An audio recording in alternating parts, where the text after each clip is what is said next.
What's up guys? Welcome back to my channel. Today's video I'm showing you every single A24 title in my movie collection. If you're brand new here on my channel and you love to adore physical media and everything to do with movies, then consider hitting that red subscribe down below as well as that like button, but most importantly that notification bell so you don't miss anything in the future. So if you're unfamiliar with A24, it's a smaller movie studio that kind of prefers to go quality over quantity.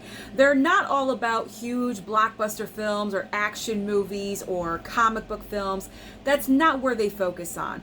I mainly discovered them through their horror movies like Midsommar and Hereditary, and then they've also started doing great dramas, and that really attracted me to their product that they continue to put out. And I'm going to continue buying A24 films because I really enjoy the studio. I think they're constantly changing and evolving and being innovative. And so I do recommend that you pick up A24 films for yourself. So let's get into my stack right here next to me.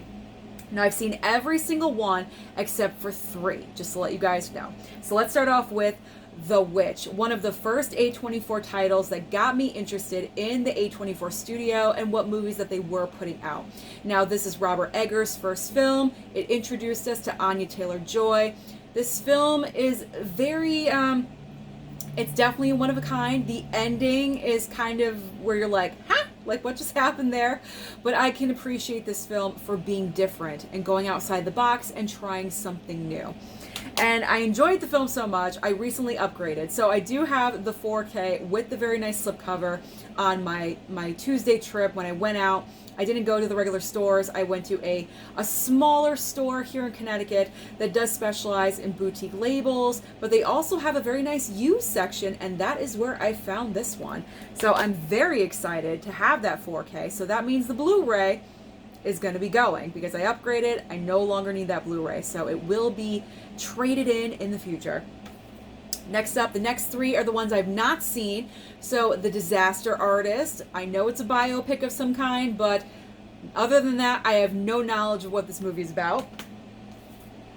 Red Rocket, I've heard amazing things about this movie. I heard Simon Rex's performance is phenomenal, so I'm looking forward to watching that sometime in the future. And then a subscriber sent to me A Most Violent Year. Now, I had no idea that Jessica Chastain and Oscar Isaac were in a project together because I believe they were in some kind of mini-series on HBO Max or on HBO this past year, but they apparently worked together before, so they had that chemistry going on. Good to know.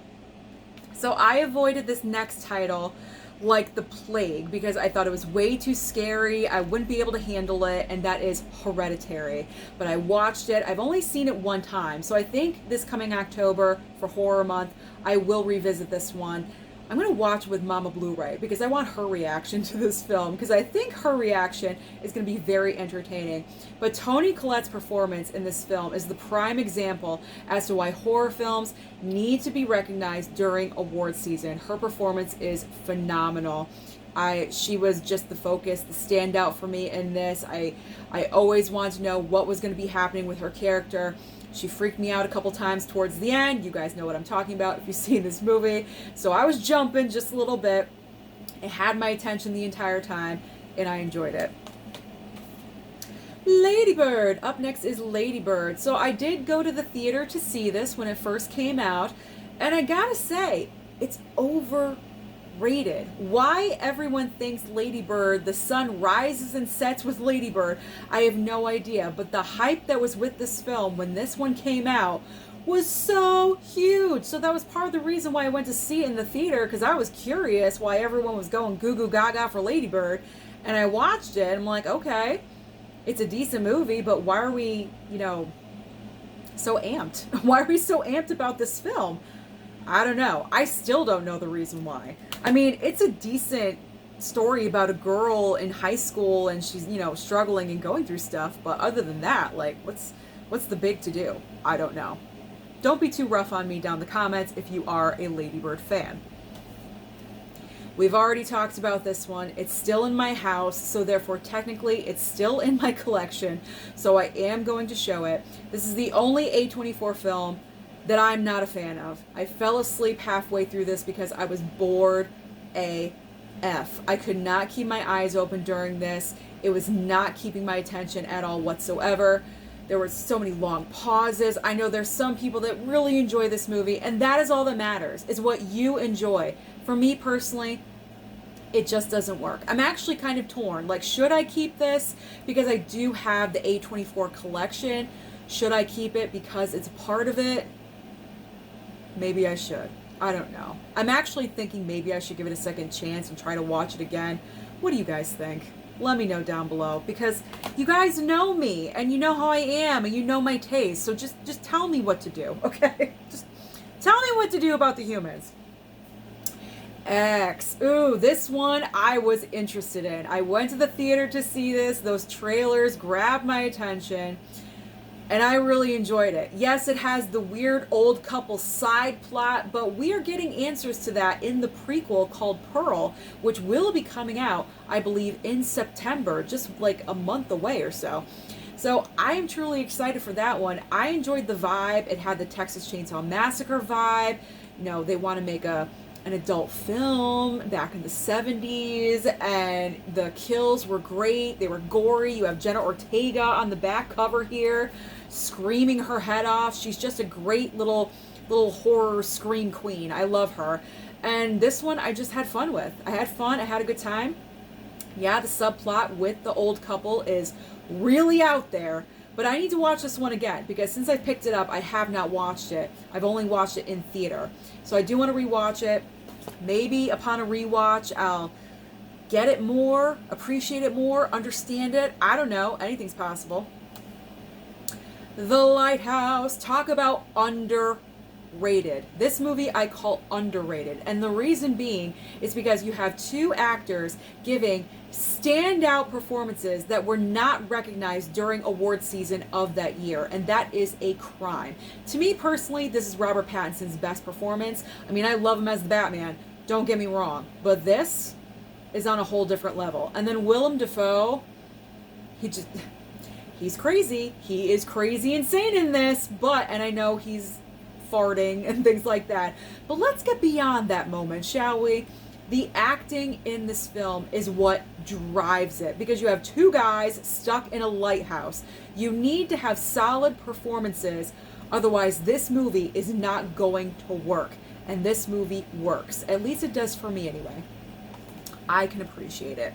Again, that movie is done by Robert Eggers. I'm a fan of his. What can I say? The Farewell, one of their great dramas that A24 has put out. I love Awkwafina's performance in this. It's based on a true story about a grandmother that's diagnosed as being terminal, but no one wants to tell her. I guess that's the custom over, you know, and are they in Asia? Are they in China? I think they're in China. Over in China, if anyone's diagnosed with something terminal, they don't let them know, because they want them to live happy lives, full lives, not to be concerned with, am I dying or not? Am I dying today? You know get what I'm saying?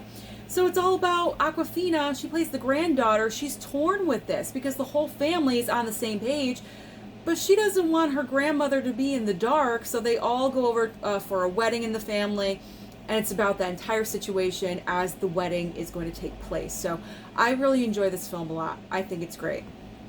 And I think you should watch it too. One of my new favorites is On the Rocks with Bill Murray and Rashida Jones. This one is always on sale, it seems like, over at blu-ray.com for under $10. So if you can find it, I truly recommend that you pick it up, because Bill Murray and Rashida Jones play father and daughter. They have a strained relationship. It's not the best from like the past, for past reasons. And she's married. She's having marital issues. She thinks her husband's cheating on her, so she lets her father know that, and they kind of become detectives in a way, and they rebuild their relationship through this, because it's like a bonding experience of what they're doing, and they're rebuilding their relationship up into something better. So it has a great message, and there's little moments here and there, very serious, but I love Bill Murray's performance in this film. He is wonderful, charming and wonderful, one of his best. Minari. I love Minari. Minari is so great because it's another one of those underrated movies to me. Now granted, it was nominated for award season. Ya Jun Yun, who plays the grandmother, she won Best Supporting Actress for this movie. But other than being nominated, I don't believe anyone really talked about Minari. And it's just such a great message because it's about this. Are they Korean? I believe they're Korean. Yes, they're Korean. And they come over to America. I'm sorry, I apologize. I'm just trying to get all the countries straight, the nationalities. So do not butcher me down below in the comments. It's about a Korean family that come over to America. The father has the big pipe dream. I'm going to have a farm growing Korean foods that I'm going to distribute to, Korean restaurants and everything. And the wife is like, doesn't really believe in his dream, really. And that's all he wants to achieve, the American dream. And their kids are adorable. Alan Kim is the scene stealer in this movie. He plays the young son, and he is just deliciously adorable. I love him in this film, and if you haven't seen Minari, you really need to. It is so good. It's about just believing in yourself and wanting a dream and believing it and achieving it. It's great. It's a feel-good movie, and who doesn't want to feel good? Eighth Grade with Elsie Fisher. I love this movie because it is real. And these days with films, we really don't get real movies. It tells the story of a 13-year-old girl who's in 8th grade. She's on the cusp of going to high school, but she's in that very awkward phase of her life. Acne's taking over. She really doesn't have any friends. The mom is not in the picture. She only has her father to talk to. Talk about awkward, okay? Extremely awkward. She's trying to figure out who she is. She has a crush on a boy that doesn't even know that she exists. This is so familiar to every single, teenage girl out there. It's so extremely relatable. And Elsie Fisher was amazing. She was perfect casting because she was just so, you just gravitated towards her because she was so honest and I'm just going to say it, just so real. This movie is real 1000%. If you were a teenage girl or you are a teenage girl, watch this. Because you will understand it and you will love it. And you will appreciate it. Come On is my next A24 title with Joaquin Phoenix. This is all about building up of relationships because Joaquin Phoenix plays an uncle to this little boy on the cover, and his mom has to go and take care of his dad. So Joaquin steps up and says, I'll take care of my nephew for a couple of weeks. And they haven't really had a relationship in a couple years because of drama between Joaquin and his sister in the movie. So this is all about them bonding, rebuilding up that relationship and just mending things and moving on and just getting used to each other and discovering each other's lives. That is what this film is about. It's very dialogue centric. There is nothing super great or fantastic that happens in the movie as far as car chases or shootouts or nothing. It's not an action movie. It's kind of slow. I will say that. It's a slower paced film, but it is just, the dialogue is great. It's a very well written script. And Joaquin, he could pretty much just read the telephone book and I will be entertained. I really enjoyed this movie a lot, and it definitely falls into the underrated category because I don't believe this one got enough attention, and I believe it deserves more.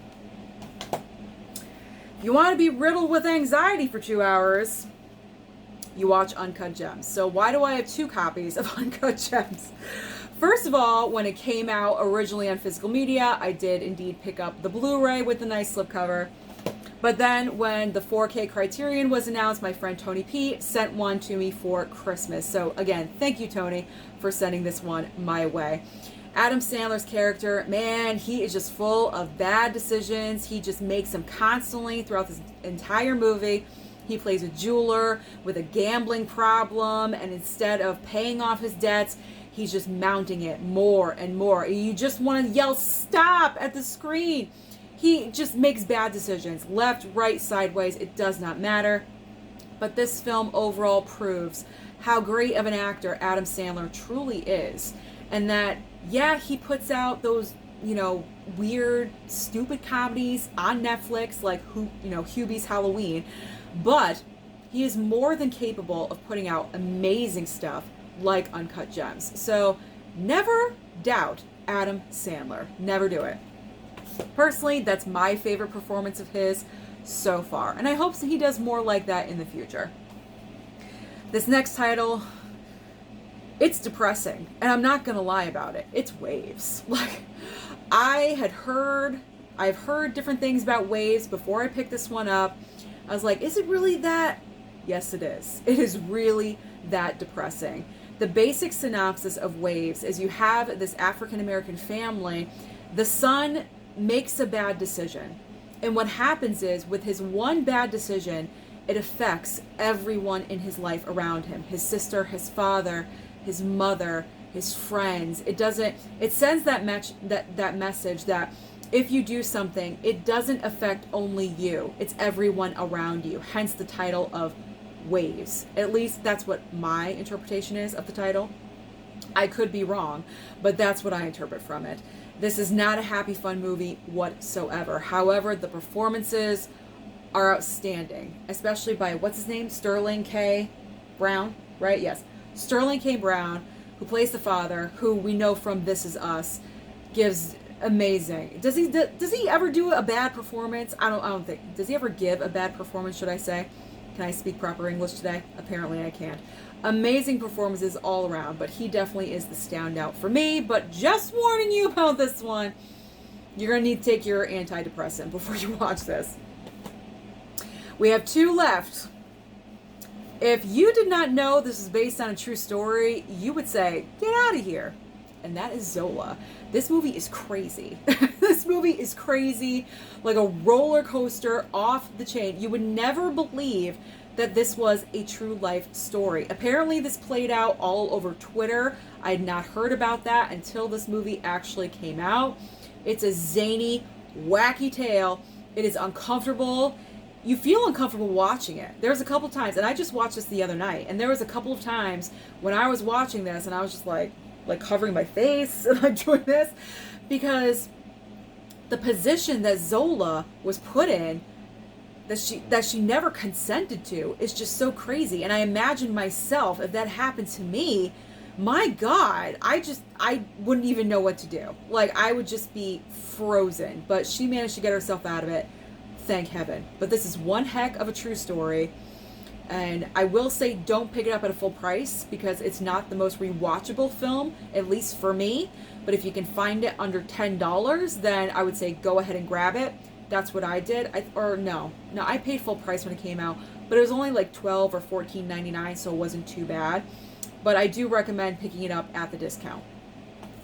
And finally, the final A24 in my collection. It would not be A24 without Midsommar. So when this film came out in theaters, I was hearing a bunch of buzz about Midsommar. My curiosity was piqued, and I said, I want to go and see that in the theater. That was right when I was really getting into the horror genre, and this fell into the horror category, and I'm like, you know what, I'm gonna do it. I'm gonna go, I'm gonna watch it. I dragged my best friend Kim with me. I said, I'm not seeing this alone, you're coming with me. She said, okay. So we went and watched it together. Woo, this is one heck of a movie. So Florence Pugh gives an outstanding, amazing performance, but I believe her performance wasn't acknowledged enough because of the whole shock factor in this film. This film is shocking. There are events that happen in this movie that I don't think has ever been done before. And you need to be mentally prepared to deal with it and to digest it, because there's a lot of shocking things. But I can appreciate the originality of what's his name? I'm bad with names today. Ari Aster. Of what Ari Aster, the director, and I believe he wrote this as well, what he was trying to get across, I can appreciate. And I can also respect it, because, you know, the majority of everyone out there is not going to gravitate towards this. They're going to think, wow, that's way, way too off for me. But I can appreciate it. And I don't want to say deal with it, because that's a horrible way of saying it. It's not the most rewatchable for me as well, but every once in a while, you know, we'll give it a little pop in. I do cover my eyes at a couple of points, because I can't deal with watching what happens sometimes. But, you know, you gotta give them a little bit of credit. So I give Midsommar a little bit of credit, because it is so outside the box and it is so different. So that is my entire A24 collection. Let me know down below, what is your favorite A24 film? Don't forget to like and subscribe before you leave, and I'll see you next time.